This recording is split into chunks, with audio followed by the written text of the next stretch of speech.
आज 15 मई 2024 की मुरली है।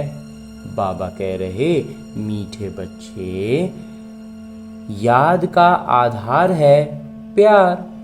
प्यार में कमी है तो याद एक रस नहीं रह सकती, और याद एक रस नहीं है तो प्यार नहीं मिल सकता। अगर प्यार एक रस नहीं है तो याद एक रस नहीं है तो प्यार नहीं मिलेगा, और प्यार नहीं है तो याद एक रस नहीं रहेगी। और आज की मुरली से लिया गया प्रश्न है कि आत्मा की सबसे प्यारी चीज़ कौन सी है और उसकी निशानी क्या है। उत्तर बतलाते हैं मेरे बाबा कि ये शरीर आत्मा के लिए सबसे प्यारी चीज़ है। शरीर से इतना प्यार है जो वो छोड़ना नहीं चाहती। बचाव के लिए अनेक प्रबंध रचती है। बाबा कहते, बच्चे, ये तो तमो प्रधान छीछी शरीर है, तुम्हें अब नया शरीर लेना है। इसलिए इस पुराने शरीर से ममत्व निकाल दो। इस शरीर का भान न रहे, यही है मंजिल। मंजिल यही है कि इस शरीर का भी भान निकल जाए। ओम शांति। रूहानी पिता रूहानी बच्चों को समझाते हैं, अब ये तो बच्चे जानते हैं कि दैवी स्वराज्य का उद्घाटन तो हो चुका है। अब तैयारी हो रही है वहां जाने के लिए। जहां कोई शाखा खोलते हैं तो कोशिश की जाती है बड़े आदमी द्वारा ओपनिंग कराने की। बड़े आदमी को देख नीचे वाले ऑफिसर्स आदि सब आएंगे। समझो गवर्नर आएगा तो बड़े बड़े मिनिस्टर्स आदि भी आएंगे। अगर कलेक्टर को तुम बुलाओ तो बड़े आदमी नहीं आएंगे। इसलिए कोशिश की जाती है बड़े से बड़ा कोई आए। किसी न किसी बहाने से अंदर आए तो तुम उनको रास्ता बताओ।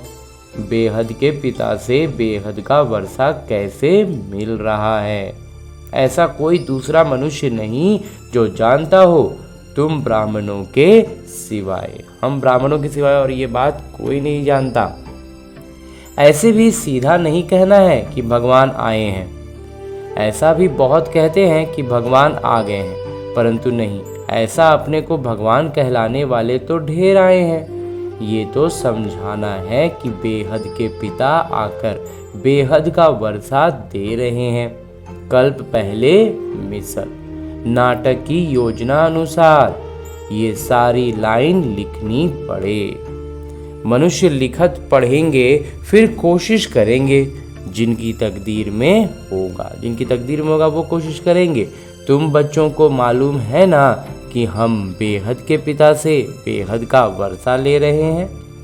यहाँ तो निश्चय बुद्धि बच्चे ही आते हैं। निश्चय बुद्धि भी फिर कोई समय संशय बुद्धि बन जाते हैं। माया पिछाड़ लेती है। माया जो है वो खींच के पीछे ले जाती है। चलते चलते हार खा लेते हैं।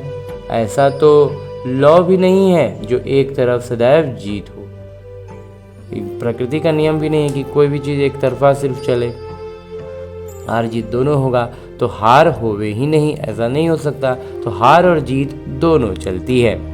युद्ध में भी 3 प्रकार के होते हैं, एक फर्स्ट क्लास, फिर सेकंड क्लास और थर्ड क्लास। कभी कभी युद्ध न करने वाले भी देखने के लिए आ जाते हैं, वो भी अलाउ किया जाता है। शायद कुछ रंग लग जाए और इस सेना में आ जाएं, क्योंकि दुनिया को ये पता नहीं है कि तुम महारथी योद्धे हो।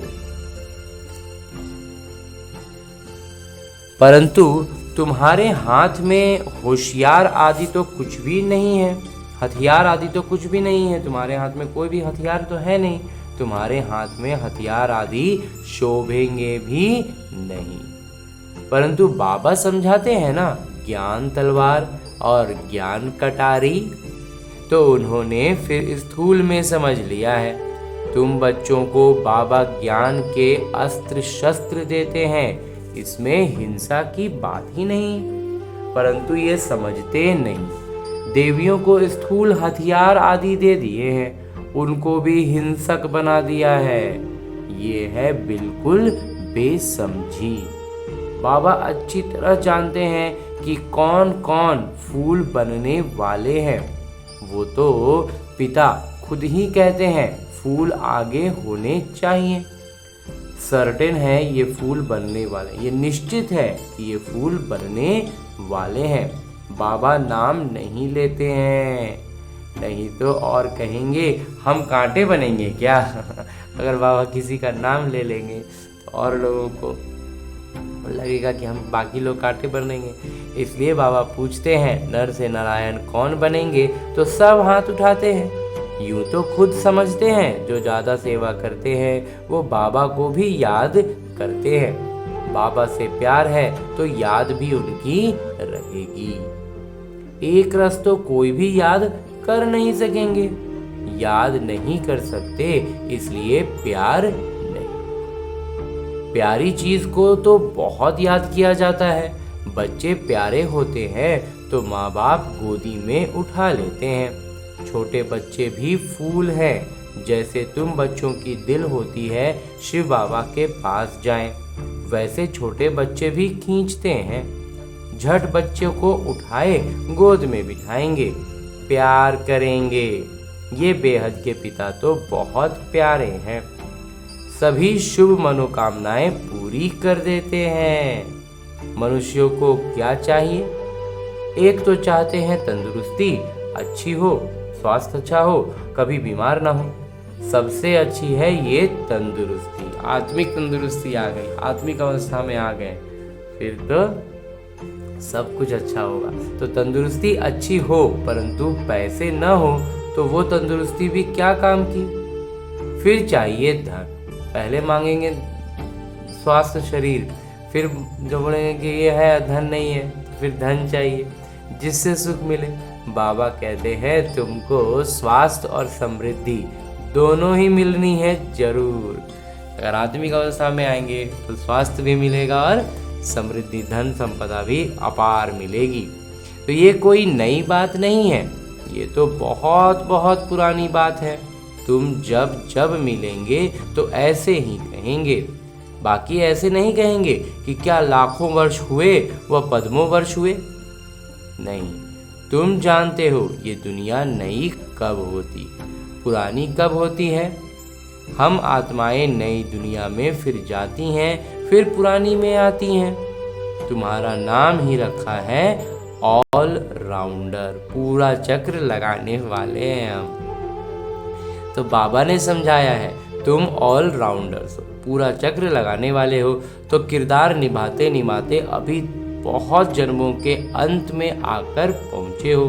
पहले पहले शुरू में तुम किरदार निभाने आते हो, वो है स्वीट साइलेंस, वो एकदम मीठा घर है। मनुष्य शांति के लिए कितना हैरान होते हैं। ये नहीं समझते कि हम शांति धाम में थे, फिर वहाँ से आए ही हो किरदार निभाने। किरदार पूरा हुआ फिर हम जहाँ से आए हैं वहाँ जरूर जाएंगे। सभी शांति धाम से आते हैं, सभी का घर वो ब्रह्मलोक है, ब्रह्मांड जहाँ सब आत्माएं रहती हैं। रुद्र को भी इतना बड़ा बनाते हैं अंडे मिसल। उनको ये पता नहीं है कि आत्मा बिल्कुल छोटी है। कहते भी हैं सितारे मिसल है, फिर भी पूजा बड़े की ही होती है। तुम जानते हो इतनी छोटी बिंदी की तो पूजा हो नहीं सकती, फिर पूजा किसकी करें। तो बड़ा बनाते हैं, फिर पूजा करते हैं, दूध चढ़ाते हैं। वास्तव में तो वो शिव है अभोक्ता, वो किसी भी चीज़ को भोग सकते ही नहीं है, शरीर में है ही नहीं, लेकिन फिर भी हम चढ़ाते हैं। तो फिर उनको दूध क्यों चढ़ाते हैं? दूध पिए तो फिर भोक्ता हो गए। ये भी एक वंडर है। सब कहते हैं वो हमारा वारिस है, हम उनके वारिस हैं क्योंकि हम उन पर फिदा हुए हैं। जैसे बाबा बच्चों पर फिदा हो, सारा प्रॉपर्टी उनको दे करके खुद वानप्रस्थ में चले जाते हैं। यहाँ भी तुम समझते हो बाबा के पास हम जितना जमा करेंगे वो सुरक्षित हो जाएगा। जितना बाबा के पास लगाएंगे वो हमारा सुरक्षित हो जाएगा, वो पदम गुना होकर के मिलेगा। यहाँ दान नहीं होता है, यहाँ निवेश होता है। तो गायन भी है, किनकी दबी रहेगी धूल में, और जो दबा के रखे हुए हैं वो धूल में मिल जाएगा, मिट्टी में मिल जाएगा। तो तुम बच्चे जानते हो कुछ भी रहता ही नहीं है। जो बाबा में लगा दिए, जो बाबा के नाम पर अर्पण कर दिए वो सार्थक हो गया, और जो नहीं किए मिट्टी में रह गया तो बाबा कहते हैं वो फिर कुछ बचेगा थोड़ी, सब कुछ खत्म हो जाएगा, सब भस्म हो जाना है। ऐसे भी नहीं है। समझो एरोप्लेन गिरते हैं, विनाश होता है, तो चारों चोरों को माल मिलता है। जब ऐसा होता है, कोई भी दुर्घटना होती है तो चोरों को वहाँ पर बहुत धन पैसा मिलता है, लेकिन चोर आदि खुद भी खत्म हो जाएंगे।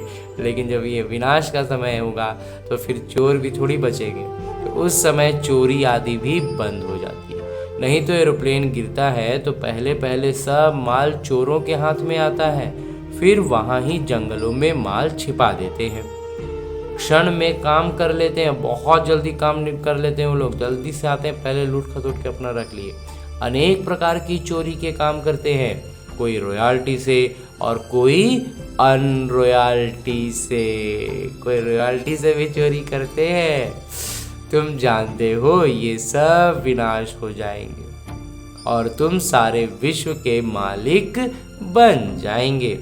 तुमको कहाँ कुछ ढूंढना, तुमको कहीं भी कुछ ढूंढना नहीं पड़ेगा। तुम तो बहुत ऊंच घर में जन्म लेते हो, पैसे की दरकार ही नहीं। राजाओं को भी कभी पैसे लेने का ख्याल नहीं होगा।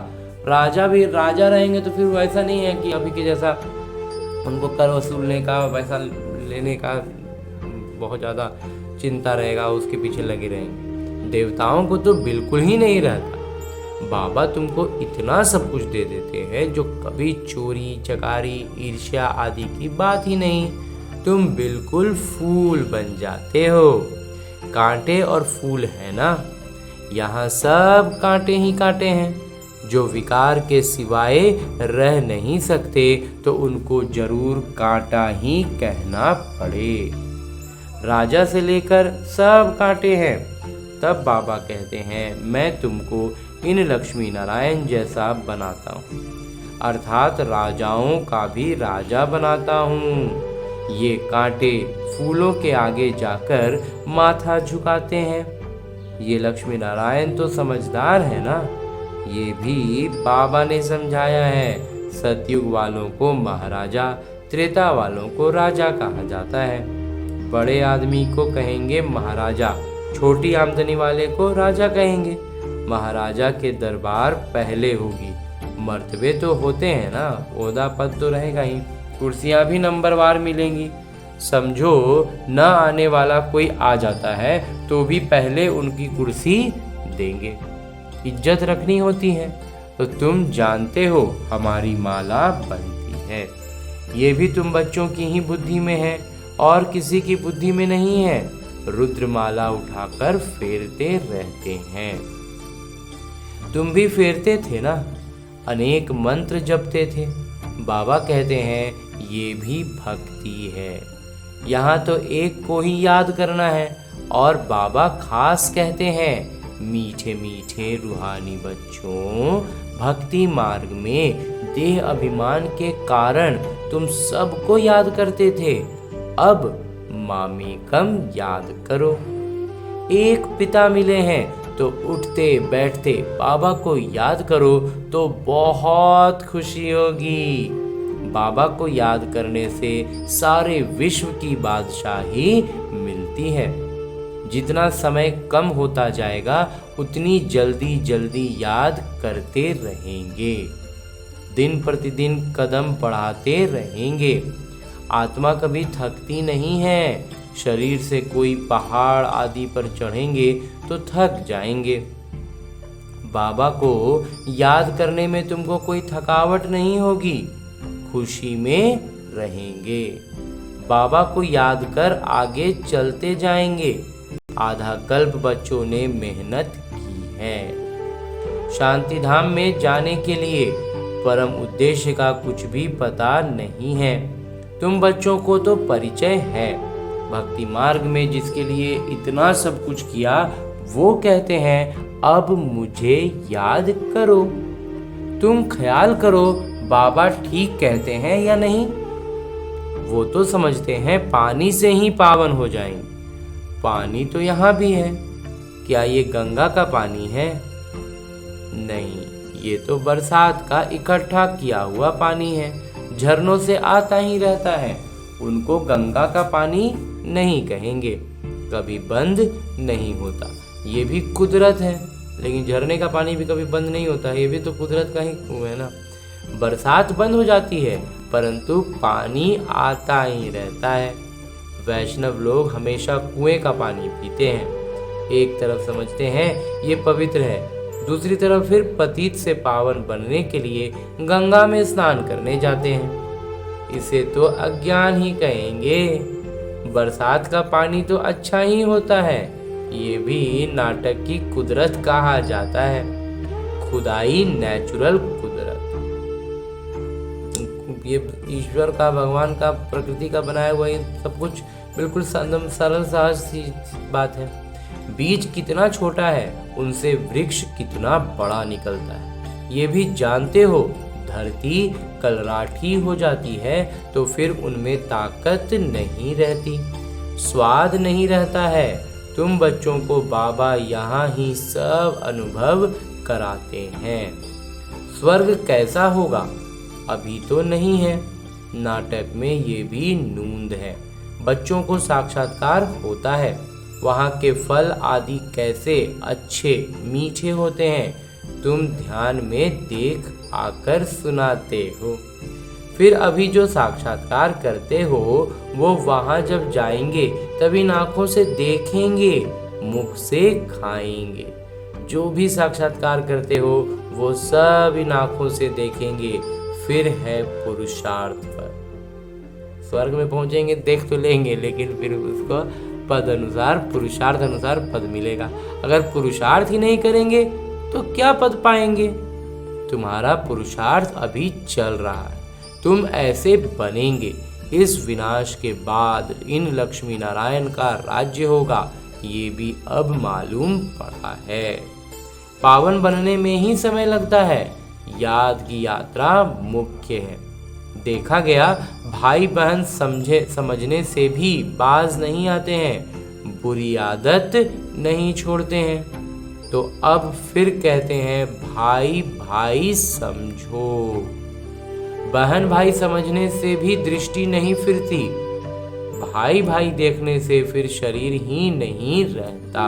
जब उसको पूरी तरह से आत्मिक रूप में ही देखेंगे हर एक आत्मा को, तो फिर शरीर पर ध्यान ही नहीं जाएगा कि वो स्त्री शरीर में है या पुरुष के शरीर में। तो हम सब आत्माएं हैं, शरीर नहीं है।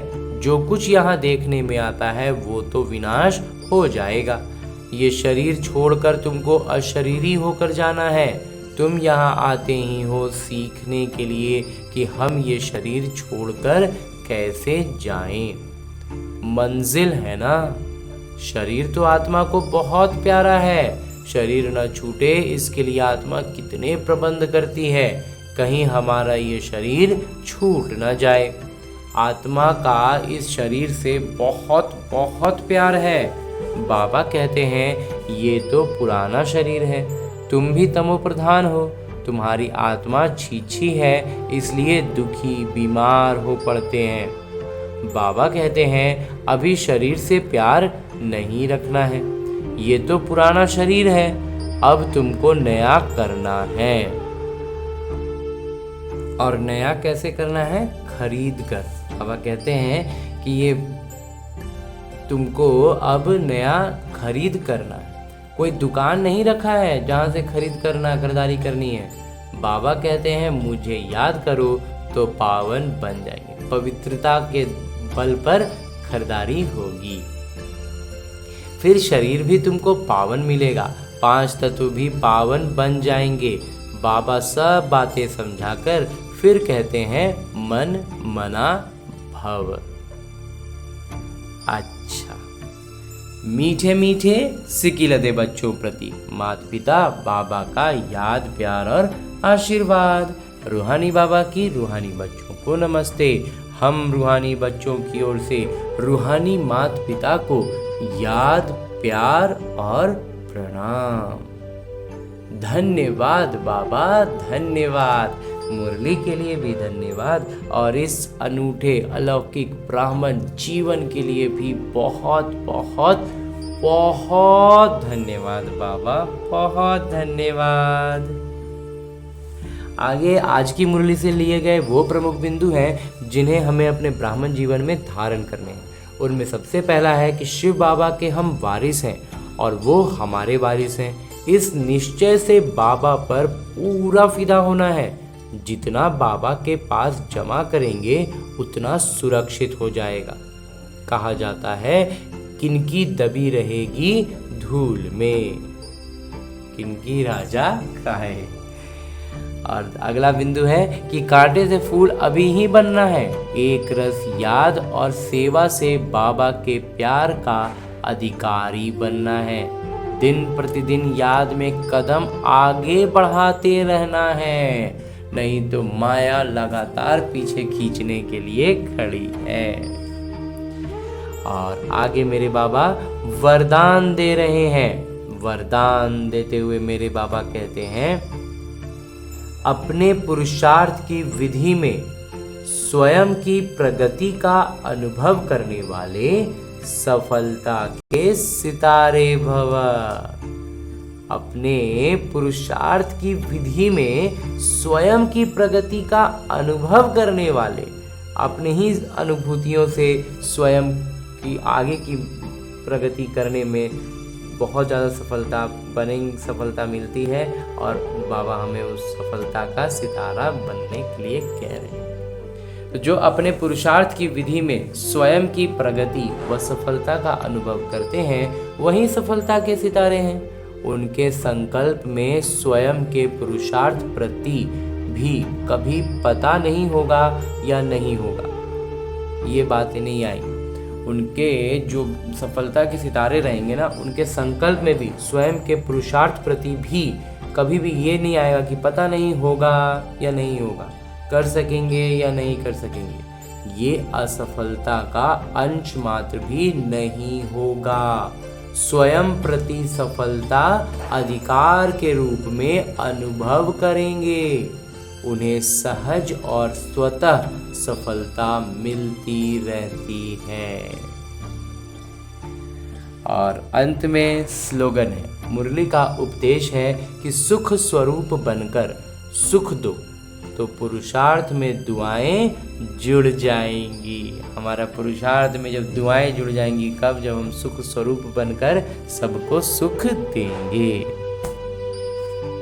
और आज की मुरली के बाद मेरे बाबा अव्यक्त इशारे दे रहे हैं कि मन की शक्ति का दर्पण चेहरा अर्थात मुखड़ा है। खोया खोया हुआ चेहरा और पाया हुआ चेहरा, इसका अंतर तो जानते हो। पा लिया, इसी खुशी की चमक चेहरे से दिखाई दे। खुश्क चेहरा नहीं दिखाई दे, खुशी का चेहरा दिखाई दे तो अनेक आत्माओं की सेवा स्वतः होती रहेगी। चेहरे पर हमेशा हमने तो पा लिया, ये खुशी झलकती रहे तो बाबा कहते हैं स्वतः ही सेवा होती रहेगी। खोया खोया हुआ चेहरा न हो। अच्छा, ओम शांति।